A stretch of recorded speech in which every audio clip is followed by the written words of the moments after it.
Good morning, good morning. Welcome to my mini vlog. Ayan. Nagluluto po naman ako ngayon ng chicken caldereta. Ayan na po yung aking chicken. Yung aking sibuyas, yung sili at bawang. Ayan po yung paminta at ajinomoto, magic sarap, kokomama, toyo at caldereta mix. Then ayan po yung aking bell pepper, patatas at carrot. Nagisa na po tayo. Sabay ko na yung bawang at sibuyas. Umingi na naman yung aso.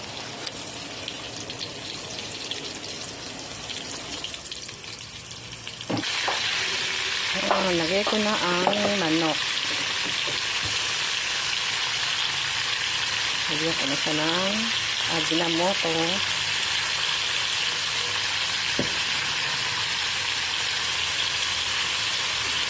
Paminta.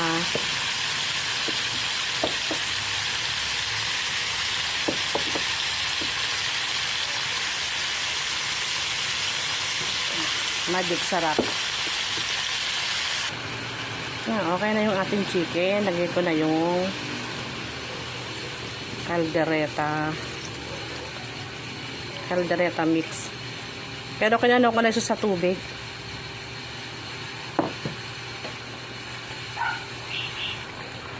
Hulog ko na rin ang patatas at carrot.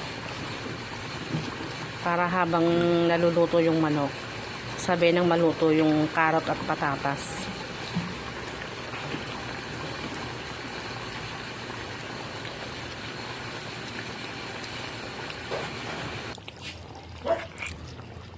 Yan, lagay ko na ang gata ng nyog.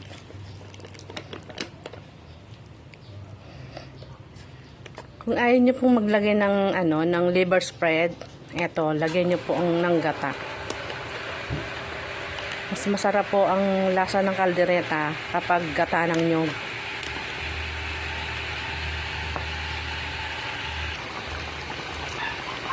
Luto na po ang aking chicken caldereta. Lagyan ko po siya ng boiled egg. Like and share. Follow for more.